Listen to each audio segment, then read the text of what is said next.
You ever get that feeling that there's something running just beneath the surface of reality? Like a kind of source code, a hidden logic to the universe. Well, today, we're diving into a framework that claims to have found exactly that. A blueprint that might just explain everything from miracles to the very structure of existence itself. And it all begins with two events that seem, well, completely impossible. First up, imagine this. A command that just flips physics on its head. A blazing, all-consuming fire is literally told to become cool and safe. Now, this isn't just weird. This seems to shatter the most basic laws of cause and effect we all take for granted. And if that wasn't enough to make you scratch your head, how about this one? 4 birds are taken, cut into pieces, and those pieces are scattered on different mountains. Then, with just a single call, all those scattered parts reassemble themselves and fly back, totally whole. Okay, so what are we really looking at here? Are these just ancient stories, maybe powerful allegories? Or, and this is the core idea from the source material we're exploring, are they actual demonstrations of a universal physical law? A kind of cosmic equation that dictates how reality really works? So let's start with that first puzzle. The fire that was commanded to completely change its nature. How could that possibly work? And this is where the framework gets really interesting. It suggests this isn't a violation of physics at all. It's a glimpse of a higher-level control system. See, we think of fire as this irreversible, destructive force, but that's the illusion. According to this system, the energy wasn't erased. It was just redirected. A command came in, and what should have been a catastrophe became a safe haven. So if there's a control system, there has to be a blueprint, right? Some kind of code. Well, the source material proposes that both of these bizarre events, and maybe all events, are governed by one single foundational equation. At the absolute center of this system is a concept called the al-Kitāb, which you can think of as the source book. It's the unchangeable core of everything, an invariant.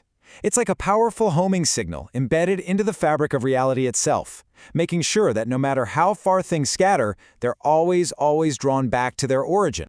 And this is the equation the source claims is running the whole show. It's a cubic function. Yeah, I know it might look like something out of a math textbook, but in this framework, each and every term represents a fundamental force in the cosmos.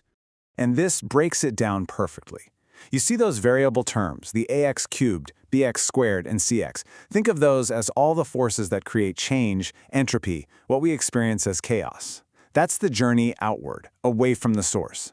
But then you have D, and D is the game changer. It's the constant. It's that homing signal. It's the system's unbreakable promise that no matter how wild and chaotic the variables get, there's always a fixed point to return to. But here's the real twist. This incredible cosmic engine, it doesn't just run on its own. According to this framework, it needs a conscious operator. It needs someone to step up and turn the key in the ignition. And the source points to this very verse as that ignition switch. The command to take the book with strength isn't just advice. It's interpreted as the literal moment a human being chooses to engage the system, to consciously activate the blueprint.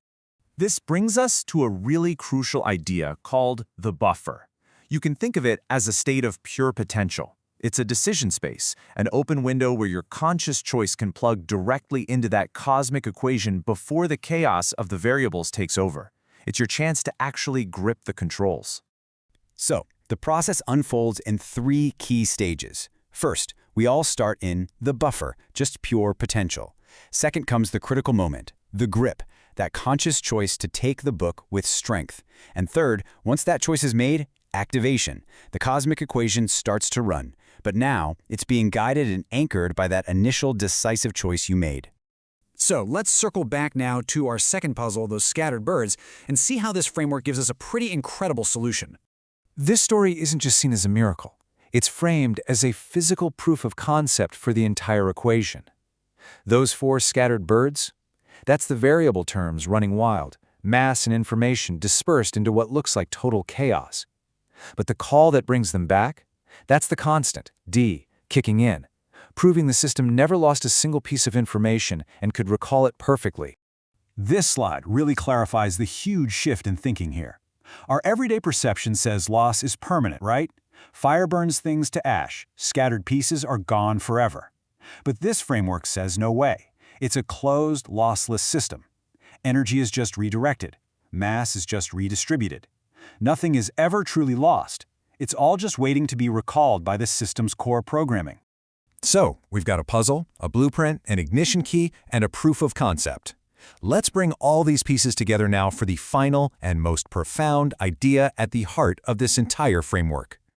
The source presents this verse as the equation's inevitable outcome. It's not a possibility, it's a mathematical certainty. The final destination, this inheritance, is described as having been written into the system's code, held in that al-Kitāb, before the journey even started. And here it is, the core takeaway. The choices we make, that act of gripping the book, they don't create a new destiny out of thin air. No. According to this framework, that conscious activation simply sets us on the path to unlock a result that was already embedded in the system's constant, in that D term, from the very, very beginning. And this leaves us with one last really provocative question. If the system is designed to always return to a pre-written destination, if the outcome is already held in the source code, then what is the ultimate purpose of the choices we make and the path we travel to get there?